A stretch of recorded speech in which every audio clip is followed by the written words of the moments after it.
199장 나의 사랑하는 책.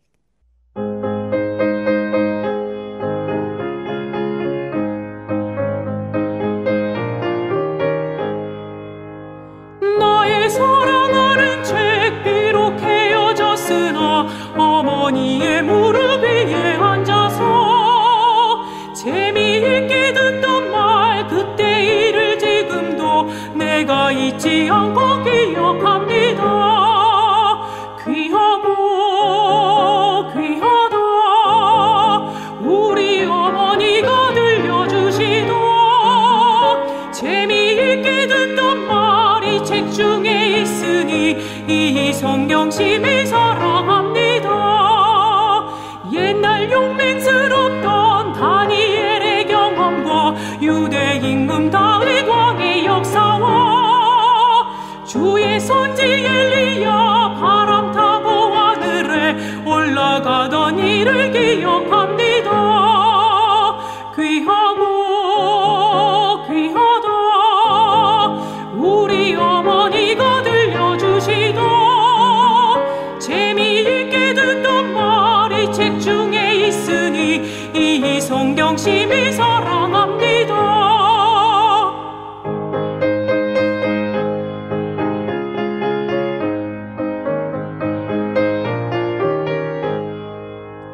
예수 세상 계실 때 많은 고난 당하고 십자가에 달려 죽임 당한 일, 어머니가 읽으며 눈물 많이 흘린 것 지금까지 내가 기억합니다. 귀하고 귀하다 우리 어머니가 들려주시던 재미있게 듣던 말이 책 중에 있으니 이 성경심이 사랑합니다. 그때 일은 지나고 나의 눈에 환하고 어머니의 말씀 기억하면서 나도 시신된 대로 성경 말씀 읽으며 주의 뜻을 따라 살려 합니다. 귀하고 귀하다 우리 어머니가 들려주시던 재미있게 듣던 말이 책 중에 있으니 이 성경심이 사랑합니다.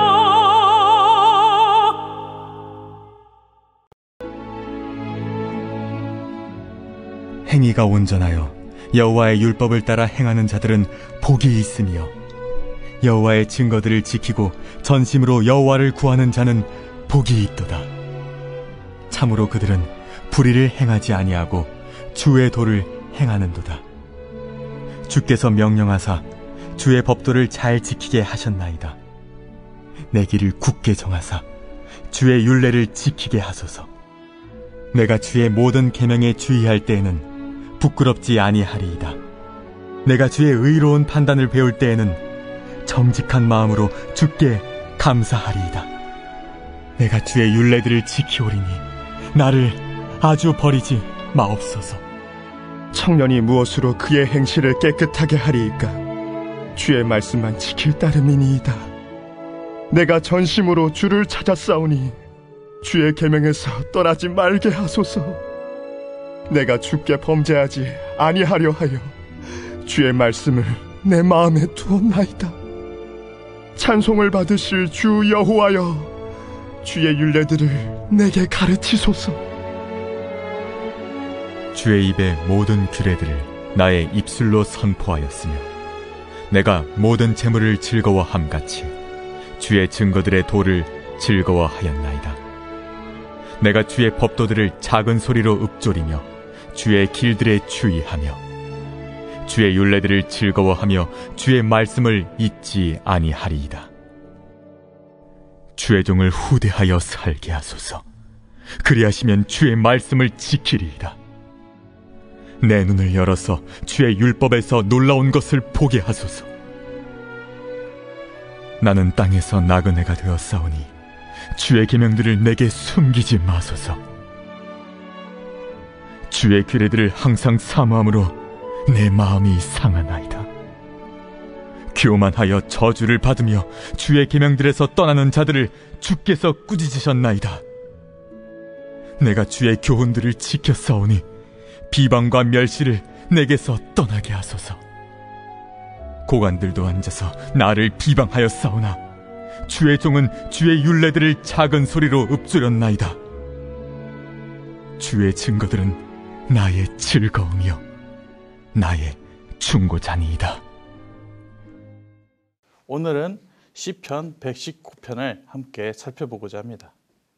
오늘부터 정말 긴 여정을 떠나게 됩니다. 바로 시편 119편이라는 긴 여정입니다. 일주일 동안 우리는 시편 119편을 함께 나누게 될 것입니다. 이 시편 119편은 총 176절이라는 아주 어마어마한 분량을 보유하고 있죠. 만약 주일 예배 때 이 시편 119편을 처음부터 끝까지 봉독을 한다면 아마 사도신경을 하고 나서 찬양도 하지 않고 바로 말씀 봉독을 하고 바로 주기도문으로 예배를 마무리해야 할 정도로 정말 긴 본문입니다. 왜 이 시편 119편은 이렇게까지 길게 기록을 했는지 한번 살펴봤으면 합니다. 시편 119편은 아주 독특한 구조를 지니고 있습니다. 바로 답관체 형식으로 지어진 것이죠. 답관체는 바로 시의 행이나 연의 첫마디에 알파벳 순서로 된 단어가 규칙적으로 등장하도록 시를 지은 것입니다. 시편에는 이런 답관체 형식을 지니고 있는 시편이 총 9편이 등장을 합니다. 9편, 10편, 25편, 34편, 37편, 111편, 112편, 119편, 그리고 145편입니다. 시편 119편은 히브리어의 알파벳 22개의 글자들로 총 8절씩 이렇게 지어져 있습니다. 예를 들어서 영어로 이렇게 설명한다면 1절부터 8절까지는 모든 절이 알파벳 A로 시작을 되고 9절부터 16절은 B로 시작되고 17절부터 24절은 C로 시작되는 것이죠. 이렇게 총 22개의 단원으로 나눠진 176절의 어마어마한 시편이 등장하게 된 것입니다. 그런데 아무리 시라고 해도 똑같은 알파벳으로 시작되도록 8절을 짓는 것은 정말 쉬운 일이 아니죠. 제가 러시아에서 살 때 러시아는 정말 문학을 정말 좋아하고 문학에 정말 많은 사람들을 배출했죠. 유명한 시인들, 작가들도 배출을 했습니다. 그러나 이렇게 긴 답관체의 시는 저도 러시아에서 찾아본 적이 거의 없었습니다. 그러나 이렇게 어려운 시를 지은 것이 이 저자이죠. 이 저자는 기어코 총 22개의 단원으로 나눠진 176절의 시편을 지은 것입니다. 왜 하필이면 이렇게 답관체로 시편을 지었을까요? 답관체의 시들은 알파벳이 연속해서 나오므로 자연스럽게 규칙적인 운율이 형성이 됩니다. 그렇기 때문에 시를 쉽게 외울 수 있고 또 느리하게 아주 쉽게 만들어진다고 하죠. 즉, 이 시편은 답관체로 지은 이유가 바로 찬양하기 쉽고 외우기 쉽고 노래하기 쉽게 위해서이죠. 도대체 그러면 무엇을 찬양하기 위해, 무엇을 우리 마음속에 각인시키기 위해 이렇게 쓰었을까요? 그 이유는 바로 첫 파트에서 1절과 2절에서 발견할 수 있습니다. 1절과 2절입니다. 행위가 온전하여 여호와의 율법을 따라 행하는 자들은 복이 있으며 여호와의 증거들을 지키고 진심으로 여호와를 구하는 자는 복이 있도다. 시편 119편의 단원마다 조금씩 그 내용은 다르겠지만 핵심적인 내용은 다 비슷합니다. 하나님의 말씀을 지키는 자는 복이 있도다. 이 내용을 176절에서 계속해서 반복해서 언급을 하고 있습니다. 하나님의 말씀을 지켜야 한다고. 119편을 첫 절부터 마지막 절까지 함께 쭉 읽어보시면 이런 단어들이 정말 많이 반복되고 있음을 우리는 발견할 수 있습니다. 명사로는 주의 율법, 주의 증거, 주의 율례, 주의 계명, 주의 규례. 그리고 동사로는 지키다, 가르치다, 읊조리다. 이렇게까지 저자는 하나님의 말씀을 지켜야 함을 강조하고 있습니다. 정말 집착이라고 할 정도로 소름이 돋을 정도로 하나님의 말씀을 지킴으로 복이 있음을 계속해서 강조하고 있는 것이죠. 왜 이스라엘은 하나님의 말씀을 지키는데 이렇게까지 엄청난 열정을 보이고 있는 것일까요? 그 이유는 이스라엘의 역사를 전체를 이렇게 살펴보면 알 수 있습니다. 이스라엘은 하나님의 말씀에 불순종함으로 인해서 얼마나 큰 재난과 고통을 겪게 되었는지 이렇게 기록했고, 구절로도 다 다음 세대에게 전달해 주었죠.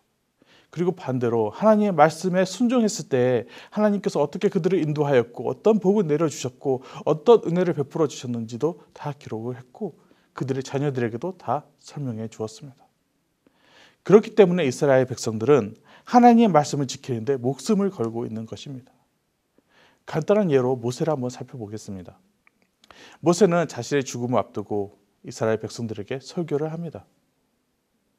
요단강을 결국에는 건너지 못하고 죽음을 맞이하게 되는 것이죠. 이때 모세는 이스라엘 백성들에게 진심을 담아 설교를 합니다. 하나님의 말씀을 지켜야 한다고. 하나님이 너희들에게 알려주신 그 율법을 지키라고. 왜 모세는 요단강을 건너지 못했는지 우리는 잘 알고 있죠. 이스라엘 백성들이 하나님께 또 불만과 불평을 하면서 물을 달라고 합니다. 그런 이들을 보고 화가 나서 모세는 이렇게 외치죠. 내가 너희를 위해 물을 내랴. 그러면서 반석을 지팡이 위로 내리칩니다. 하나님은 분명히 반석을 향해 말하라고 했지만 모세는 자신의 혈기를 이기지 못해서 하나님의 말씀을 지키지 못했습니다. 단 한 번입니다. 단 한 번. 그 한 번으로 인해 모세는 요단강을 건너지 못하게 되었고 약속의 땅에 들어가지 못하게 되었습니다. 그러니 모세는 얼마나 마음이 아팠겠습니까? 그 심정이 얼마나 간절했겠습니까? 그러니 모세는 이스라엘 백성들을 모아놓고 정말 피를 토하는 마음으로, 그 심정으로 이스라엘 백성들에게 이렇게 얘기했던 것이죠. 너희는 결코 하나님의 말씀을 어기지 말라고. 하나님의 말씀을 지키라고. 오직 하나님의 말씀만이 진실이고 살 길이고 생명이고 소망이라고 이들에게 외쳤던 것입니다. 이 사실을, 이 말씀을 지키고 어기는 것을 이스라엘은 1000년 동안 겪어왔습니다. 몇천 년 동안 겪어왔죠. 그리고 이제 이스라엘은 다시 나라를 이루었고 세계에서 가장 강한 나라 중 하나로 발전을 했습니다. 이건 이스라엘이 율법을 지켜서 된 것이 아닙니다. 말씀이 이스라엘을 지킨 것이죠.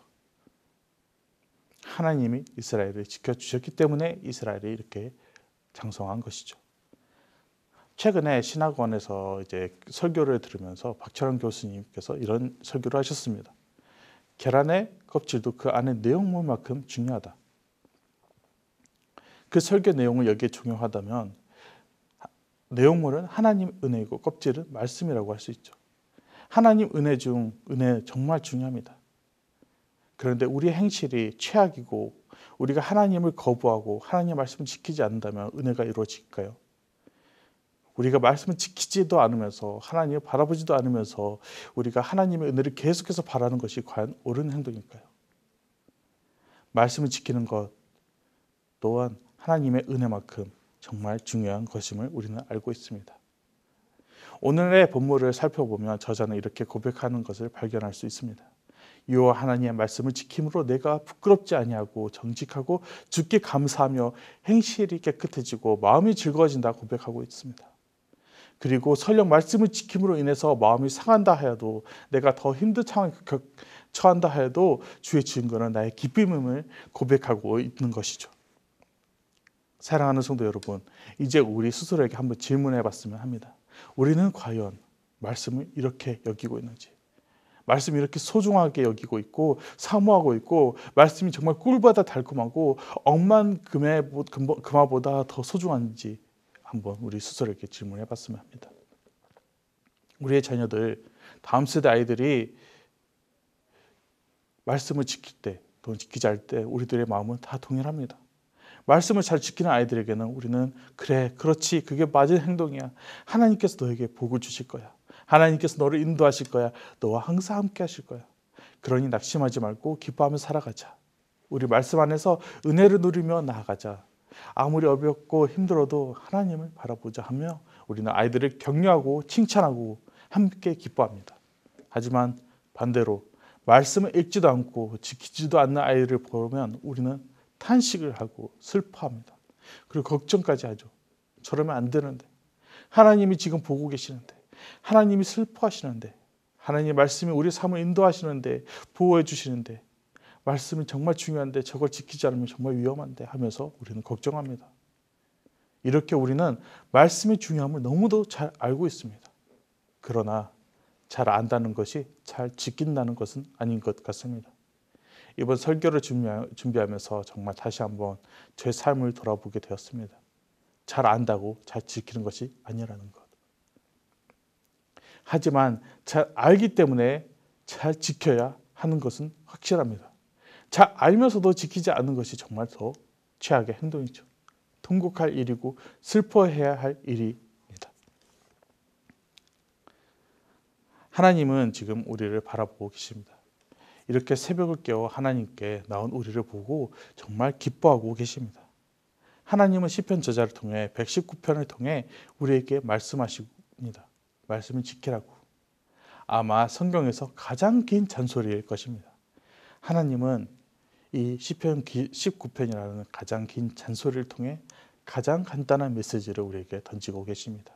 말씀을 지키라고. 우리를 너무도 사랑하시기에 잔소리를 할 수밖에 없는 하나님을 바라봤으면 합니다. 하나님이 지금도 우리를 바라보고 계신다는 것을 잊지 말았으면 합니다. 하나님은 지금 여기 바로 우리 옆에서 살아 숨쉬고 계시고 동행하고 계십니다. 그 하나님이 우리와 함께 대화를 나누기 원하십니다.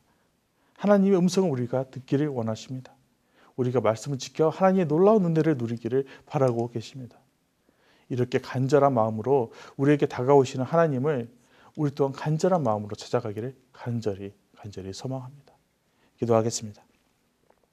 사랑과 자비와 인자가 넘치시는 하나님께 감사의 찬양을 올려드립니다. 하나님의 놀라운 말씀이 우리의 삶에 들어와 우리를 인도해 주시고 이끌어 주시고 보호해 주심에 감사드립니다. 이 말씀이 항상 우리 손에 있음에도 불구하고 자꾸 내려놓을 때가 있습니다. 우리의 연약함을 아시는 주님, 우리가 하나님의 말씀을 읽고 순종하고 지키고 행할 수 있도록 용기와 인내와 지혜를 허락해 주시옵소서. 주님의 기쁨이 될 수 있도록 허락하여 주시옵소서. 주님과 함께 할 수 있도록 인도하여 주시옵소서. 항상 우리와 함께 하시고 우리를 돌봐주시고 우리를 인도해 주시고 우리의 삶의 소망이 되어주시는 주 예수 그리스도의 이름으로 기도드렸습니다. 아멘.